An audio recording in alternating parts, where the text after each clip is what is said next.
A most excellent job. Today is December 19th, 2022. We're about to be out this year soon, going into this 2023 year. Getting ready for who knows what. But the key is to stay ready so you don't have to get ready. You know what I mean? So yeah, that's what it's about. And of course, Shifting Paradigms, the show that I host and bring to you every other week, is about stimulating critical thought in order to realistically redefine our narrative and positively reshape our reality through dialogue with some Kujichagali of self-determination. Tonight is, interestingly, with the sundown, is the second day of Hanukkah, the Feast of Dedication, which is dealing with, believe it or not, African people's resistance against Western imperialism. That's right, the Maccabees, who go on to establish the Hasmonean dynasty, are history's first recorded, documented civilization, African civilization, to resist and overcome the Western hegemony. That being of the Seleucid Empire, which was a part of the Grecian Empire of Alexander of Macedonia. And so when you look at that historical event and you understand the few overcoming the many, the small overcoming the great, the quote-unquote weak overcoming the strong, this has its roots in African historical consciousness and history. And so look into that yourself, understand who the Maccabees were, understand who the tribe of Judea was historically, particularly at that time.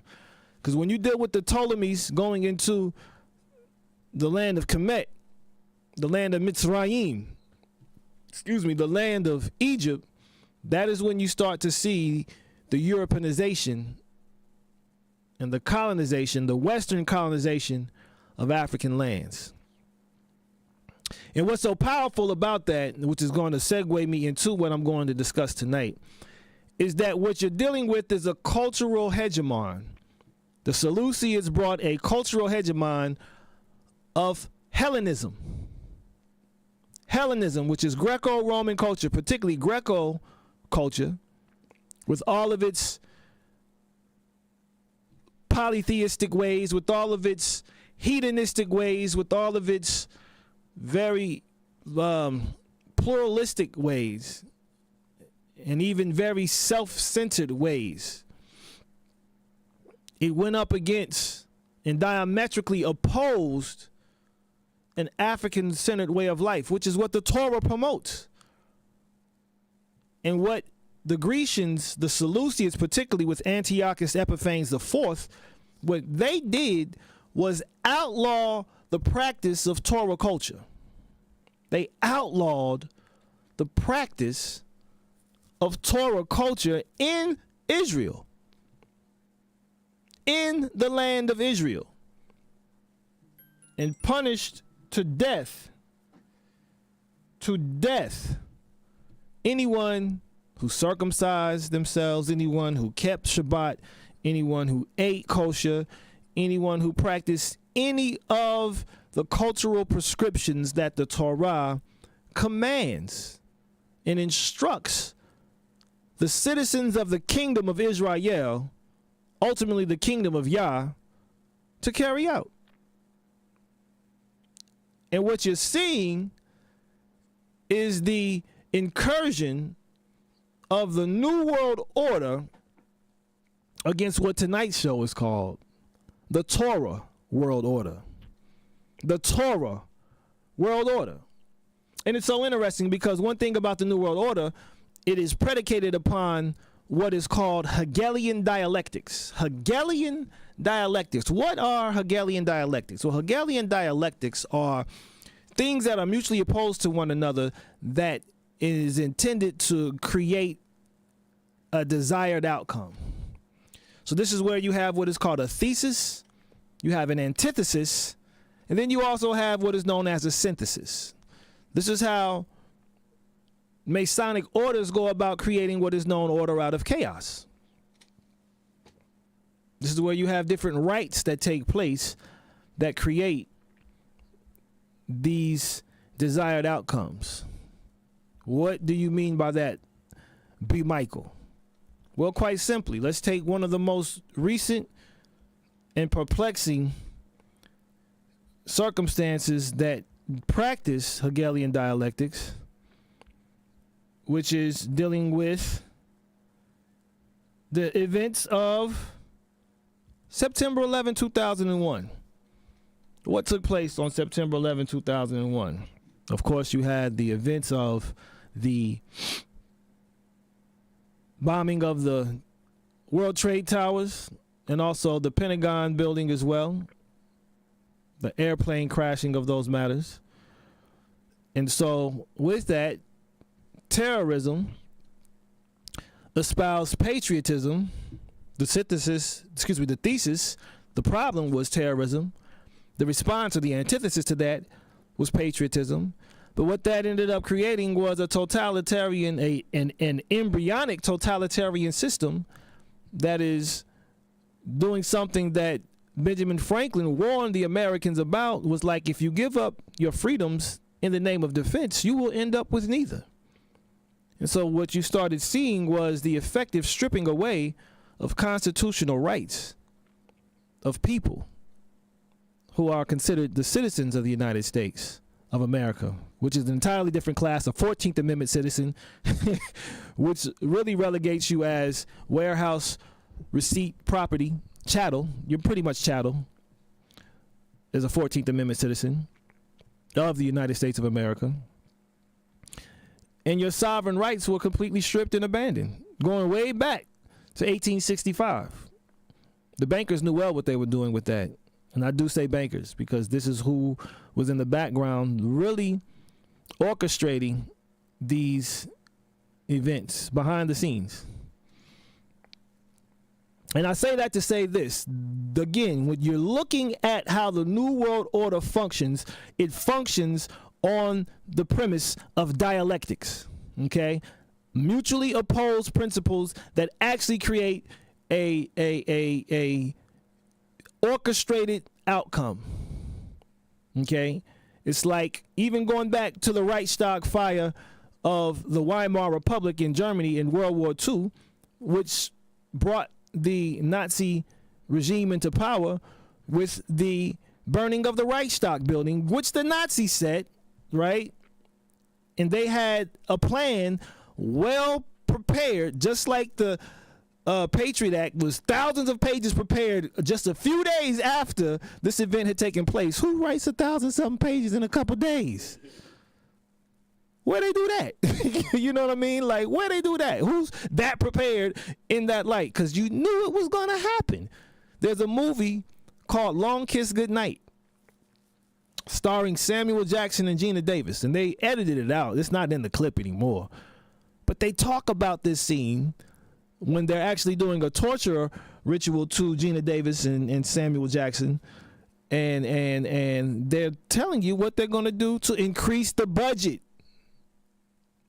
to carry out this plan for a new American century, if you will.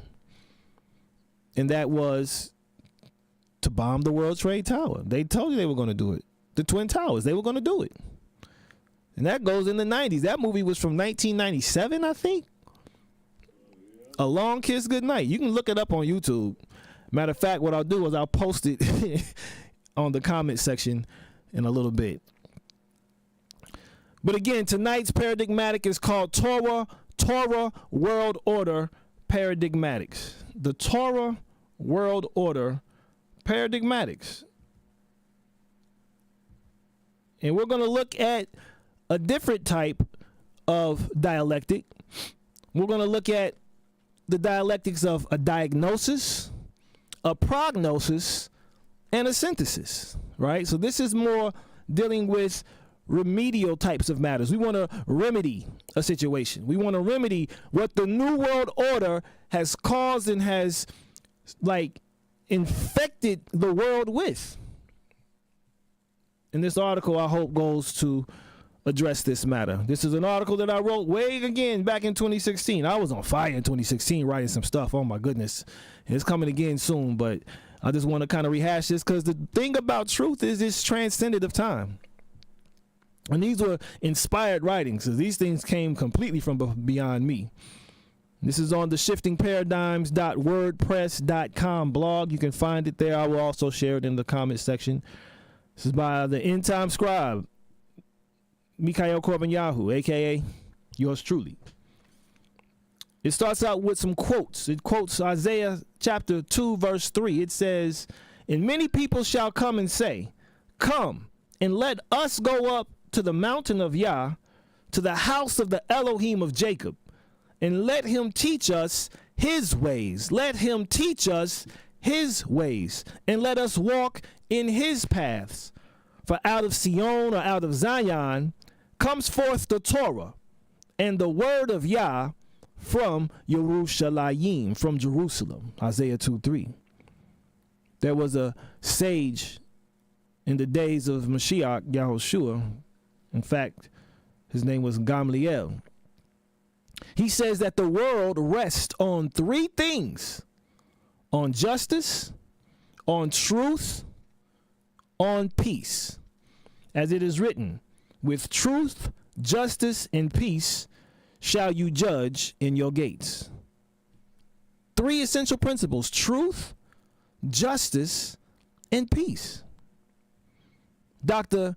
Martin Luther King says the hope of a secure and livable world lies with disciplined nonconformists. Do not be conformed to the world, right? Be transformed by the renewing of your mind.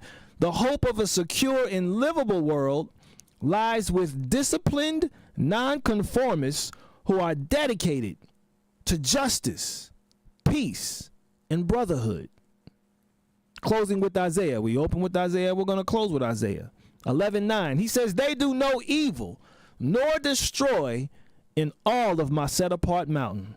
For the earth shall be filled with the knowledge of Yah as the waters cover the sea." The Torah world order. This is the diagnosis. The diagnosis is this: society is sick. Humanity is sick. Society is sick because humanity is sick. Humanity is sick because our love for one another, ourselves, and our Creator has waxed cold due to the increase of lawlessness. We are so lawless in these days. Correspondingly, the increase of lawlessness has resulted in the global state of widespread, seemingly perpetual, and unfiltered depravity that we now witness on earth. There's so much darkness and depravity on earth. There's so many unimaginable things that are taking place on earth right now. It's because there's no love, and there's no love because there is no law that rules and governs the people. It's all arbitrary. It's all, what's that word? Relative. Likewise, the widespread, perpetual, and unfiltered depravity that we now witness on earth has proliferated due to the categorical and obstinate rejection of the truth, the absolute truth. This is the problem. The world is so relative because there's no absolutes that are governing people anymore. People are stuck on what I feel, what I think, what I believe, and not on what is the truth. And this is their rejection, their obstinate and categorical rejection of the truth in unrighteousness. I asked my camp this past weekend on Shabbat to count how many times during the week they hear the word righteousness. Count during the week. Tally it. Just tally how many times you hear someone besides yourself utter the word righteous or righteousness. Take note of that, because I guarantee you won't hear it too many times. Because why? That's not something on the forefront of the people's mind. Righteousness is not a foreboding thought in the people's mind today. Notate that. So also it is the categorical and obstinate rejection of the truth in unrighteousness that has yielded what is known as a reprobate state of being in which humanity now functions, that has brought about the sickness in humanity and in society. What does reprobacy mean? It means that you've been turned over to yourself.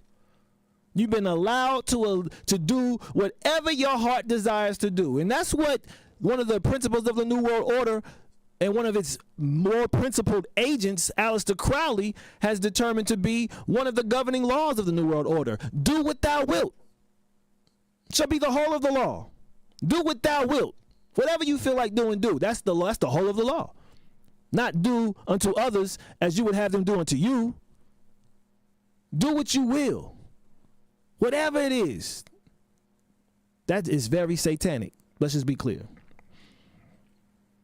This reprobate state of being in which humanity now functions, that has brought about the sickness in society, is identified in the Messianic scriptures as sin, something that people don't want to deal with. Sin, transgression, iniquity, wickedness, right? And this is simply the transgression of the law of Yah. So sin is transgression of the Torah, of the law. So anytime somebody's committing a sin, it's because they have transgressed the eternal word of the Most High. And this is where society finds itself. Something as simple as even eating something unclean, which defiles your temple, which allows for your temple to become a habitation of sickness. It's simple. And where there is sickness, there is disease. Where there is disease, there is darkness. Where there is darkness, there is death. Where there is death, there is wickedness. So Yah is the transcendent, absolute, and complete existence. The unified, indivisible, unadulterated, intelligent, supremely intelligent energy. Therefore, when the pattern and paradigm of creation established by this transcendent, absolute, and complete existence is broken by humanity, it creates a ripple effect that reverberates throughout society, with the epicenter being the individual who has chosen to function outside of the pattern and paradigm of the established order for both humanity and society, bringing into creation a certain anomaly. Before the sin in the garden, and before Adam and KUAW, the Hebrew name of his wife, KUAW, before they ate and received the knowledge of good and evil, they weren't ignorant. In fact, they were all-knowing, and what they knew most importantly was truth and falsehood. They knew most importantly reality from illusion. They were innocent, though. They were innocent. They were pure in mind and heart, and innocent. But when they started to know the difference between good and evil, that's where that corruption slipped in. That's when that deception and that beguilement slipped in. That's when the nature of doing things for the sake of receiving pleasure crept in. 3 things: lust of the eyes, lust of the flesh, the pride of life. Those things crept in and it consumed humanity. And now we see the protracted result of it. Continuing on. And this is what Isaiah the prophet spoke of when he said this: the earth has been defiled under its inhabitants because they have transgressed the Torot, the law, the instructions. They've changed the law. They've broken the everlasting covenant. Therefore, a curse shall consume the earth, and those who dwell in it shall be punished. And we're seeing the punishments every day. We're seeing the judgments smack earth every day. We're seeing it, right? We can't deny it. But this is because this is what we're bringing. What energy we sow is the same energy that we reap. And the earth is suffering, and the inhabitants of the earth are suffering. Herein lies the most significant diagnosis and source of all of humanity's and society's sickness and woes here and now being experienced in our world. Sin. Quite simple. It's sin. Yet, and in spite of this anomalous predicament in which the world now finds itself languishing, there is still a universal remedy in spirit and in truth that powerfully but subtly remains: the Torah of Yah, the Elohim of Abraham, Isaac, and Israel. The Torah is the answer. It is a universalizing principle that allows us to go beyond our arbitrary feelings of what we feel, what we think, because we are only a breath in the span of existence, in the span of eternity. And the Torah is everlasting because it's the truth, and the truth transcends all time. Love is the entire principle of the Torah. Love. What is the most powerful force on earth? Love. It overcomes everything.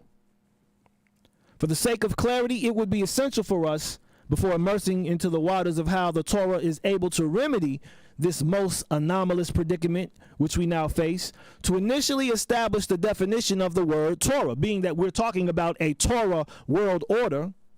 According to the Dictionary of Torah Names and Words, the Torah is defined as the law, or Torah, from the root word in Hebrew, yara, which means to teach, to instruct, to direct, cast, and throw.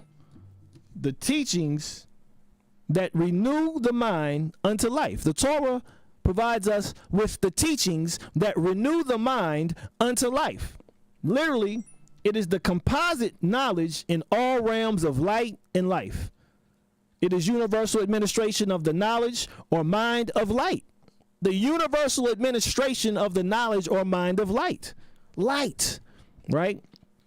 It is from the four corners of the world that there is knowledge conducive unto life. Universal knowledge, or what is known as the logos, or the order of light. The revelation of the full capacities of man. The measurement of man, which is the Messiah, the Torah, whose goal at its end for everybody who believes in righteousness is to arrive at a messianic consciousness. Everyone is supposed to be the Messiah. We're not supposed to just look to one person and be like, he did it all for me. No, he opened the door so you can walk through the door and do the same things that he did. And he even said, greater things will you do in his name. So this is what you have to understand. The Torah is what leads us not to believe in the Messiah, but to become Messiah-like. Follow those instructions.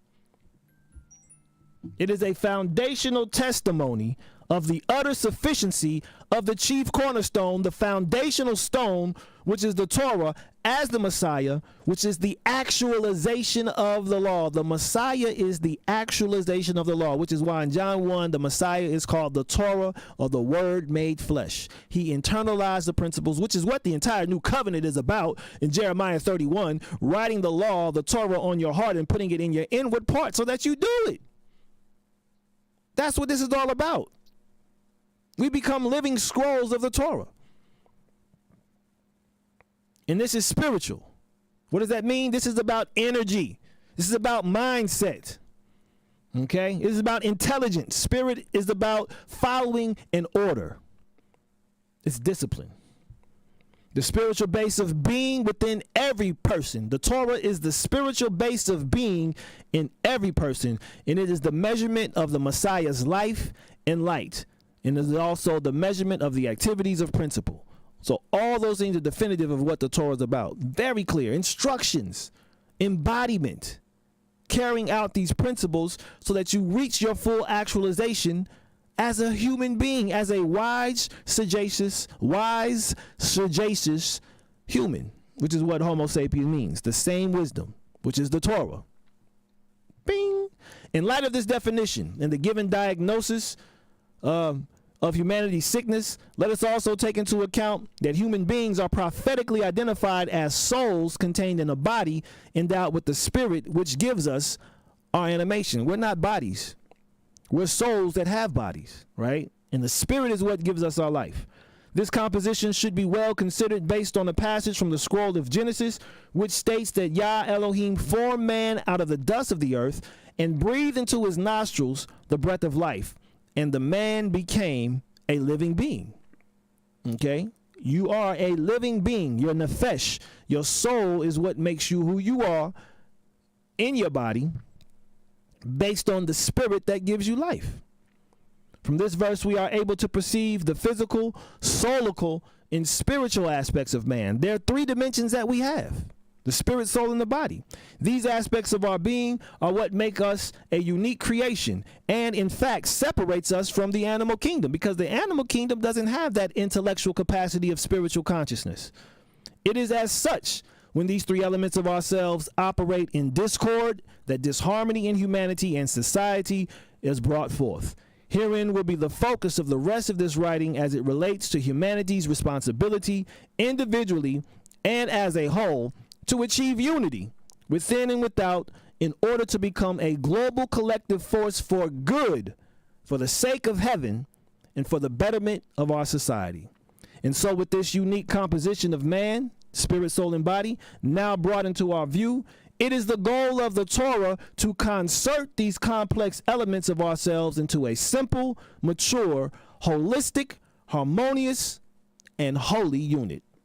Yet, to our chagrin, it is in and within our own understanding and devices where we are often molded into a being who is nothing more than a victim of circumstance, in which our development gets arrested before reaching our greatest potential. When we lean on our own understanding and don't trust in Yah, we arrest ourselves.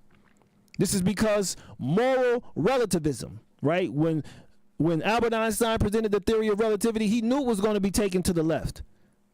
It wasn't supposed to be about having an age of relativity. He was giving us how time can be relative in its like mechanisms. But what took place is that, no, we're going to apply this philosophically, right? And make everything in our society relative.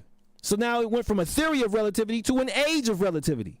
And it wasn't about that. That's not what Einstein was. He was Jewish and he was very Torah-centered. In fact, he said that religion, quote unquote, without science is incomplete, and science without religion is a farce. This is what Albert Einstein literally said out of his mouth. He understood very well those dynamics. But moral relativism has continually served as a misguided compass leading to destruction throughout the history of the human race. When everything becomes relative, it ends in ruin. This is, however, where the Torah's wisdom comes into play, harmoniously orchestrating the development of human behavior individually and collectively to create a more peaceful and desirable outcome. For it is the unity of mind and body, both individually and collectively, in the power of the Torah, or the spirit of Yah, that is the intended outcome of Torah. When all these things are one, because the main profession of Israel is Shema Israel, Yahuwah Eloheinu, Yahuwah Echad, Baruch Hashem, by the way. So it's Hear, O Israel, Yah is our Elohim, Yah is one. But because Yah is the essence of existence, everything in Yah that exists is in fact made one, including us, which is the main thrust of bringing everything in creation in the realm of manifestation into harmonious unity. That's our responsibility. It is the intended outcome which is professed twice daily. Here it is by Israelites the world over in the form of the Shema, the penultimate prayer from a passage of Deuteronomy chapter 6 verse 4 that states, Hear, O Israel, Yah is our Elohim, Yah is one. And this is what should inspire us in our pursuit of attaining that intended outcome. The prognosis. So the diagnosis is humanity and society is sick. We know this. It is sin sick. The world is sin sick. Right? So here's the prognosis. Given this specific role and intended outcome of the Torah, in tandem with the definition and insight provided above, humanity and society will attain its highest plane of consciousness when it is founded upon the teachings that renew the mind based on the knowledge conducive unto life, all to arrive at the revelation of the full capacities of man, the measurement of man, which is the Messiah. In fact, Israel was created to be a messianic nation. They weren't supposed to just have one person that was doing everything. No, it was an entire nation, a kingdom of priests in Exodus 19 verse 5 and 6 that tells Israel who they were to be. A kingdom of priests and a holy nation. What did they do with the priests? When they ordained them, they anointed them. What are the anointed of the Most High called? Mashiach. What is the translation of Mashiach into English? Messiah. Israel is the Messiah. Except what had happened was, let me kind of digress real quick. Not digress, let me kind of detour and come back. The Messiah came to get Israel back in order for Israel to go into the world and get the world back in order, to get the Gentiles back in order. The Messiah was the redeemer of Israel so that Israel will be the redeemer of the Gentiles, of the rest of the nations. That's what took place. That's why he gave Israel the Great Commission. Now go and make disciples of all nations, right? Bring them to the Torah and bring the Torah to them. That's pretty much in essence what he did. Okay? But you ain't gonna hear that on Sunday. I'm sorry. You may not even hear it on Saturday where you're going. But the truth of the matter is that. Okay?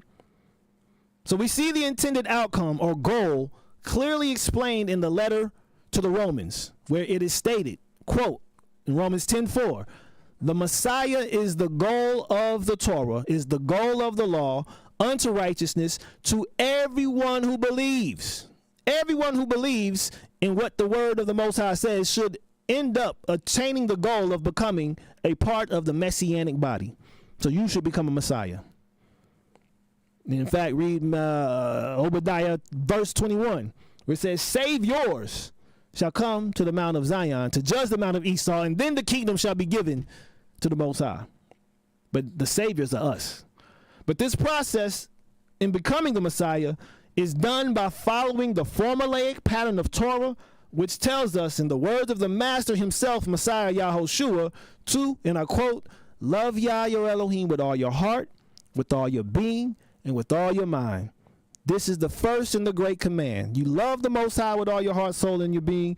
And the second is like it. You shall love your neighbor as yourself. On these two commands hang all the Torah and the prophets. Love is the answer for today. But we do it not arbitrarily. We do it in principle. We do it in truth. We do it in deed. Right? Love. That love, the force that has waxed cold in humanity and society, is the all-encompassing force that propels the realization of the Messiah as the goal of the Torah for humanity should be well understood given the covenantal promise for the people of Israel to be a kingdom of priests and holy nation with the mission of guiding humanity into a right relationship with the transcendent, absolute, and complete existence of Yah through the means of the Torah.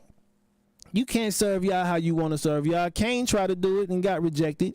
Nadab and Abihu tried to do it and got consumed when they brought their strange offering. You got to serve Yah according to Yah's word.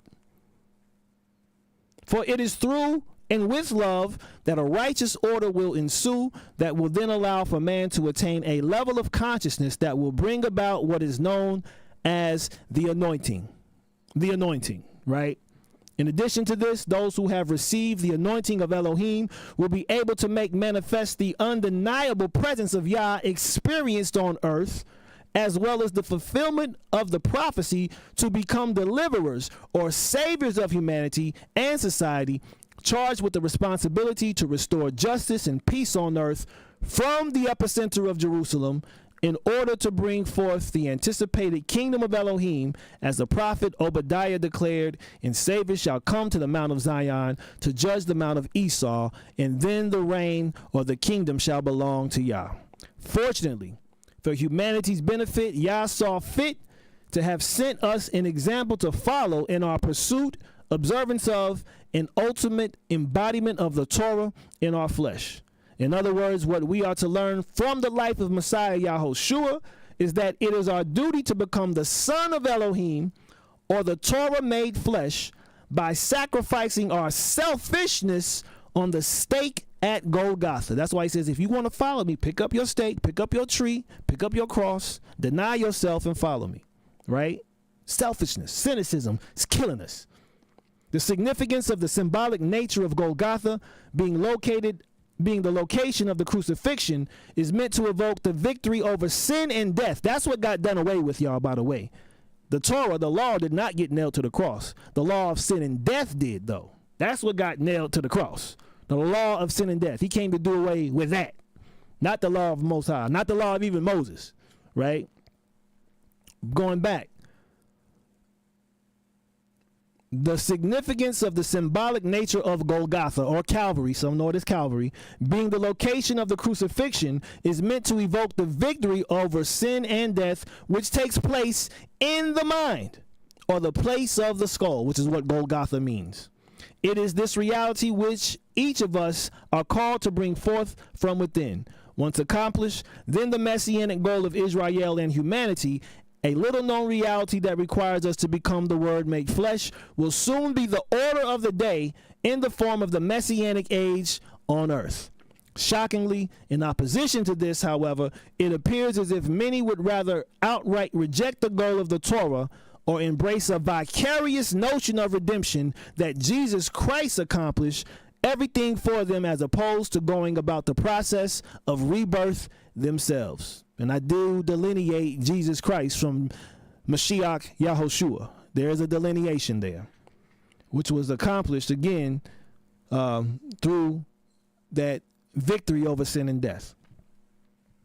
The clearest witness to both of these tragic mindsets comes from the words of the Master Messiah Yahushua himself, who told the unbelieving and disobedient leaders of his day that you search the scriptures because you think you possess everlasting life in them. And these are the ones that bear witness of me.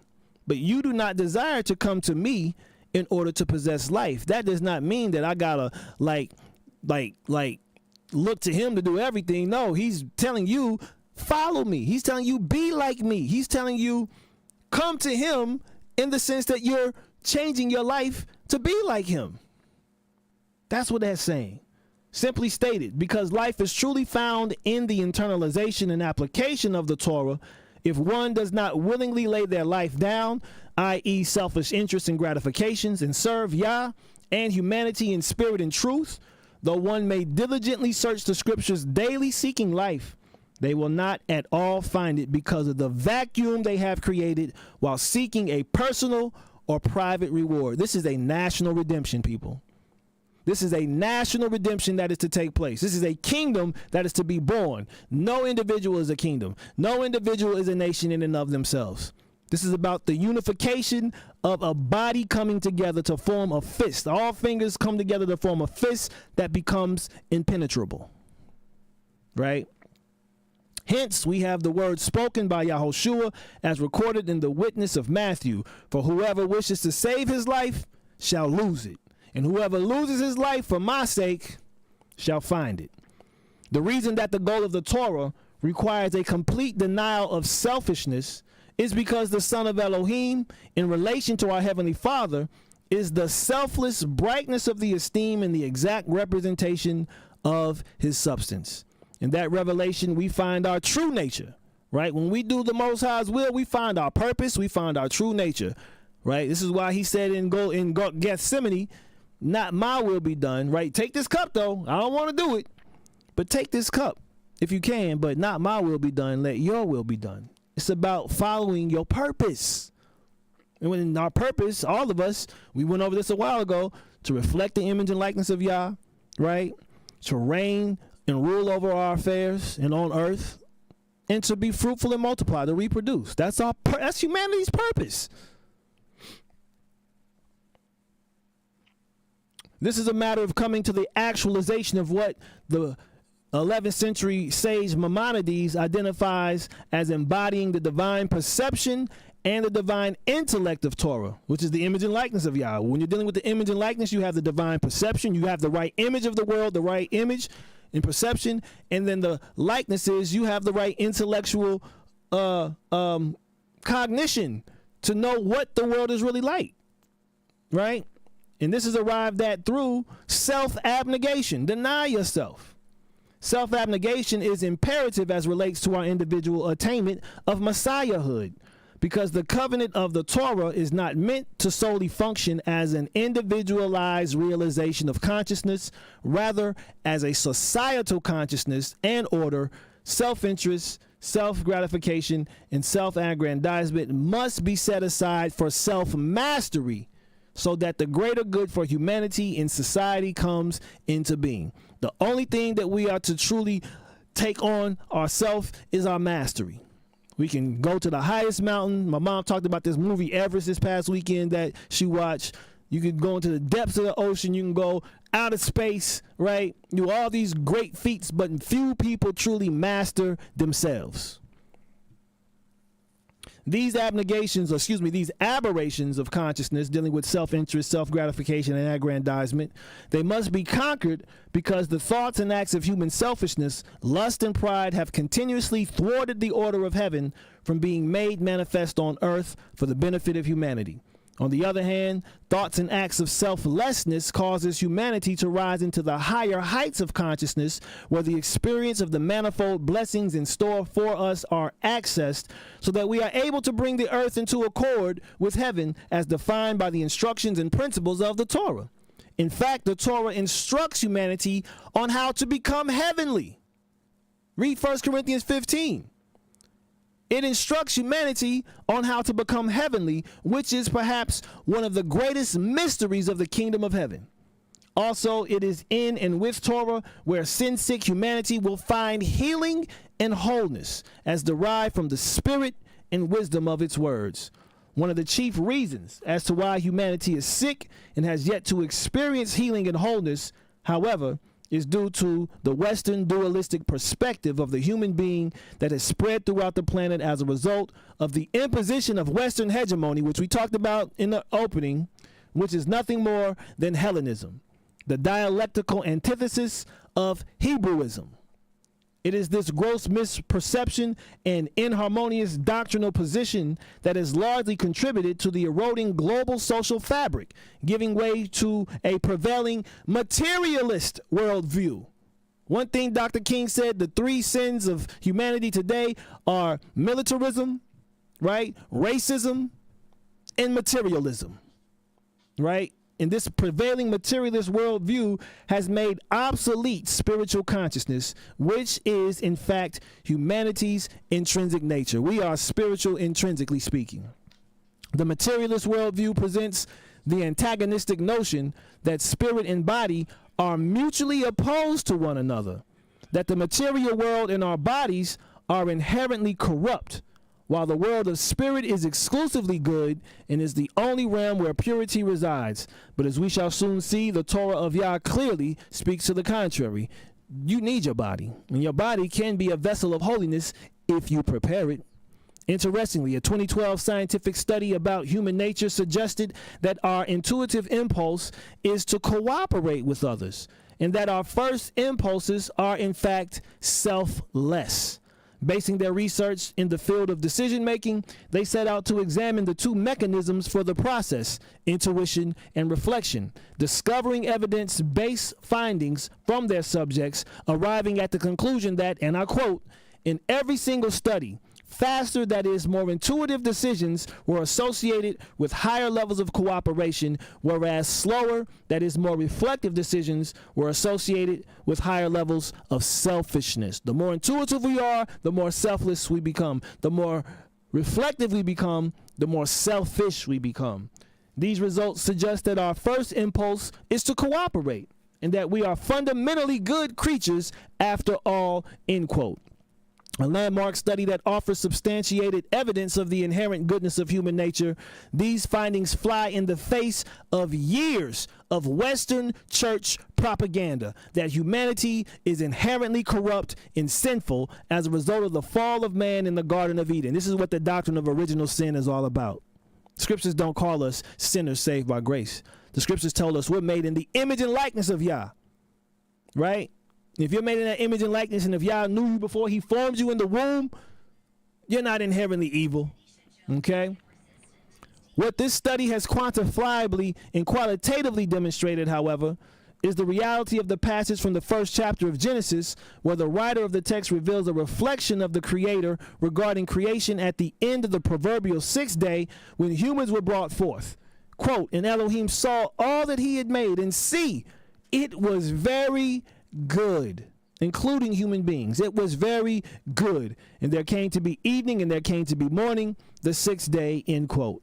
From this, we are able to deduce that the Hebraic understanding of human nature, though varied and diverse, resonates on the idea that humanity is born innocent, good, with two natures, the evil inclination and the good inclination, and which remains in a latent state of greatness with the potential to reflect the image and likeness of the Creator, which takes place through this process of spiritual rebirth, understood in Hebrew as the circumcision of the heart, under the auspices of the Torah.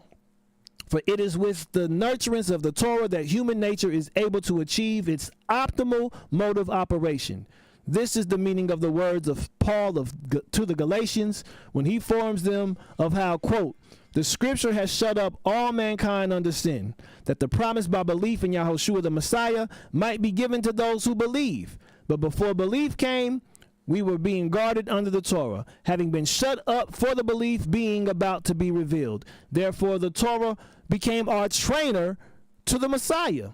in order to be declared right by belief, and after belief has come, we are no longer under a trainer. For you all are sons of Elohim through belief in the Messiah. For as many of you as were immersed into Messiah have put on the Messiah. End quote. So while the debate over human nature between Israelites and among humanity may wind up quite protracted in its deliberations, I personally side with the words of Solomon found in the book of Ecclesiastes, which states that innately man is created innocent, pure and good. Truly, this only I have found, that Elohim made man straight, but they have sought out many devices. That's from Ecclesiastes, end quote. With all of the devices that man has sought out with vain reasoning and reflection, humanity has taken itself beyond the parameters of righteousness, leaving society as a whole absent of the presence of Yah, and formless and void of the pattern and paradigm of Torah, which is the main contributing factor to the sin-sick state of humanity and society. Yet, even with all of the darkness that now exists in society, in human nature, under the guidance of the Torah and Messiah, is still able to bring about humanity's redemption. And lastly, we have the synthesis. In his analysis of humanity, Shaul of Tarsus, the Apostle Paul, Rabbi Shaul, makes a most keen observation as relates to the purpose of the Torah and its role of redeeming humanity and rectifying society from the curses of sin.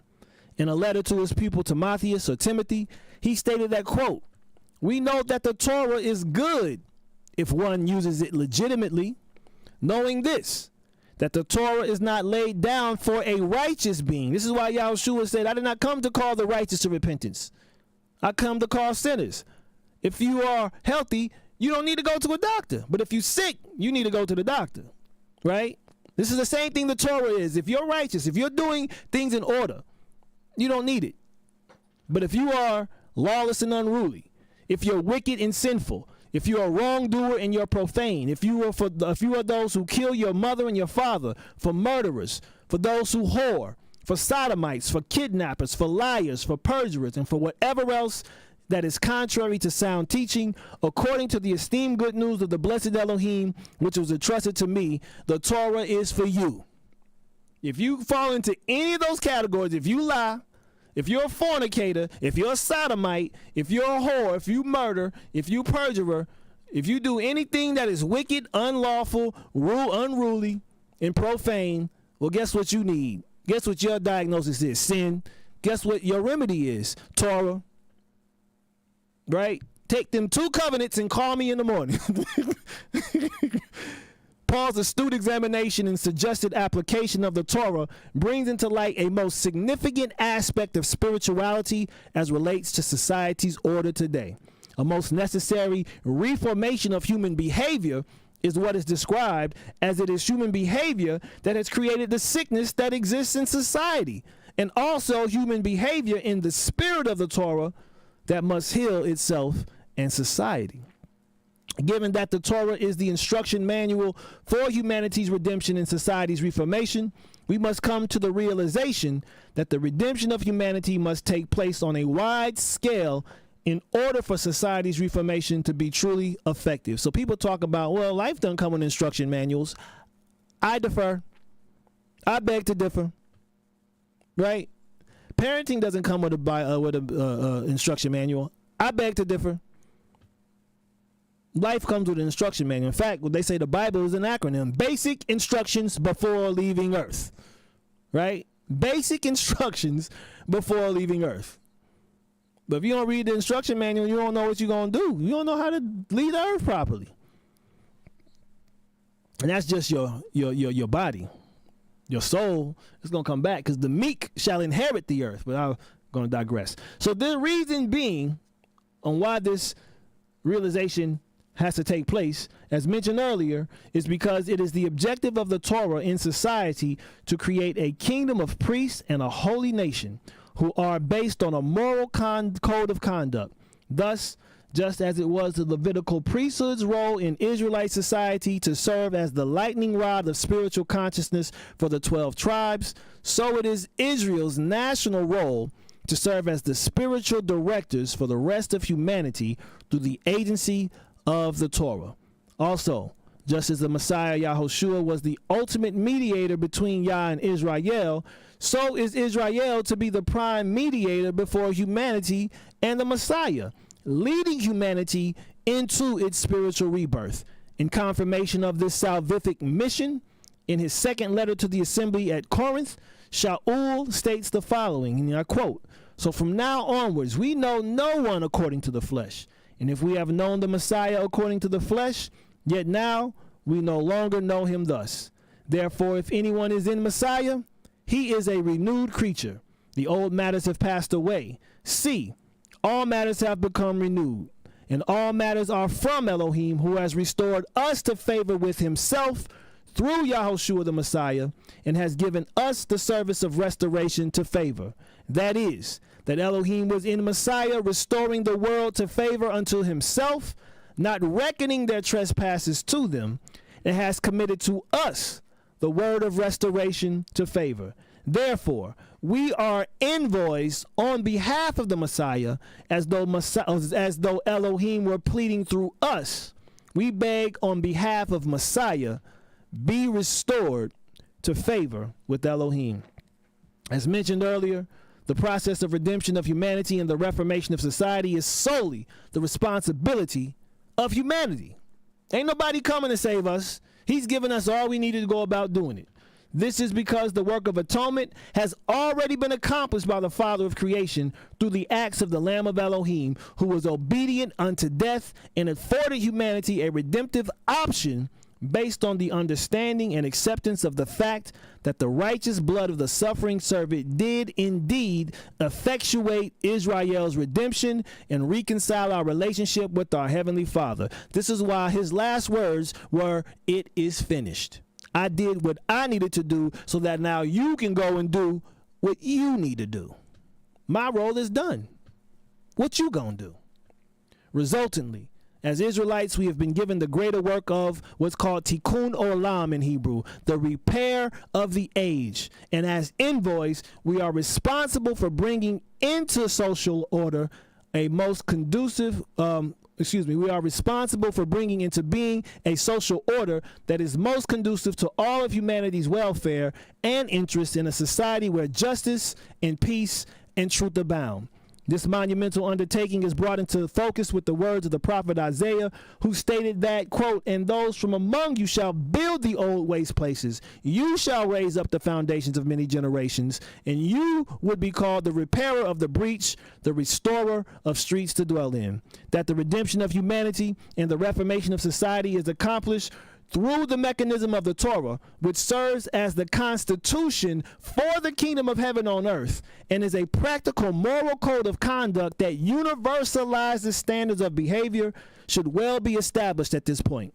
But to further corroborate this matter, it should be known that the Torah addresses all areas of human activity, such as love and brotherhood, family, forbidden sex, dietary law, practices of business, employees, criminal laws, courtroom and judicial procedure, injuries and damages, property rights, punishment and restitution, agriculture, clothing, tithes and taxes, ritual purity, and war. The Torah covers every aspect of human life. In fact, it is understood with Israelites that the Torah serves as a comprehensive package to ensure that the social order is functional and healthy, protecting humanity from the scourges of life with its wisdom and elevating humanity's consciousness to the realms of the transcendent, absolute, and complete existence. And so here we are, now at the crossroads of life and death, staring squarely into the abyss of oblivion. With so many perceived threats and dangers at our every turn, it would undeniably behoove humanity to seek out the wisdom of the Torah to address the insanity in which the world is now firmly gripped. The reality of the matter is that, contrary to popular opinion, life does come with a set of instructions. The true dilemma is whether or not we as humanity will wholesale accept the instructions that have been given to us in order to create a society where human life is valued, society is ordered, morality is exercised, and unity is achieved. This reality is wholly dependent upon the demonstration of righteousness as embodied by the kingdom of priests and holy nation known as Israel. For, as was stated earlier, it is the responsibility of Israel to serve as a light to the Gentiles, humbly assuming our role as humanity's servant, bearing witness to the manifest presence of Yah in, on, and through us as a priestly kingdom and holy nation.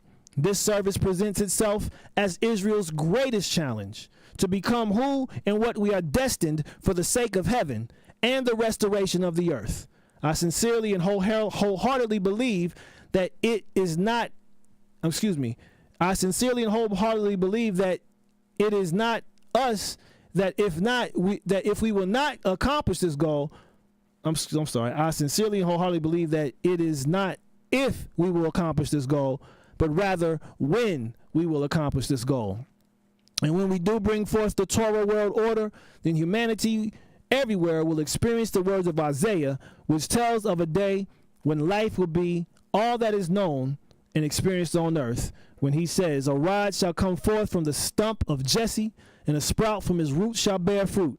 The spirit of Yah shall rest upon him, the spirit of wisdom and understanding, the spirit of counsel and might, the spirit of knowledge and the fear of Yah, and shall make him breathe in the fear of Yah. And he shall not judge by the sight of his eyes, nor decide by the hearing of his ears, but with righteousness he shall judge the poor, and shall decide with straightness for the meek ones of the earth, and shall smite the earth with the rod of his mouth, and shall slay the wrong with the breath of his lips. And righteousness shall be the girdle of his loins, and trustworthiness the girdle of his waist. And a wolf shall dwell with the lamb, and a leopard lie down with the young goat, and the calf and the young lion and the fatling together, and a little child leads them. And cow and bear shall feed, their young ones lie down together, and a lion eats straw like an ox. And the nursing child shall play by the cobra's hole, and the weaned child shall put his hand in the adder's den. They do no evil, nor destroy in all my set apart mountain. For the earth shall be filled with the knowledge of Yah, as the waters cover the sea. And in that day there shall be a root of Jesse, standing as a banner to the people. Unto him the Gentiles shall seek, and his rest shall be esteemed. Selah. And that concludes Torah World Order. Again, listen when you're out this week and just make a tally how many times you hear the word righteousness. And if you all can get back to this particular post here, put down the number of times you heard someone in your everyday encounters say the word righteousness. You know, just do an experiment. Do a social experiment, because this is what we need. This is what we need on earth. We need righteousness. But I want to thank all my listeners for tuning in. You all have been most gracious and patient with me today. You know, I pray you feel the fire that's burning within me for this, because this is what we need. This is what we need. This is what humanity is in need of. We need love. And so with that, I want to go ahead and sign off. It is 7 o'clock. This is B. Michael with Shifting Paradigms. We'll be back with 2 weeks. I do got a guest from Milwaukee. I met a brother up in Milwaukee that I'll have on show, most high willing, and we'll go for it from there. But this is Torah World Order Paradigmatics. B. Michael, your host, Shifting Paradigms, here on KUAW at the W.B. Du Bois Learning Center, brought to you by the Black Family Technology Awareness Association. Shalom, shalom.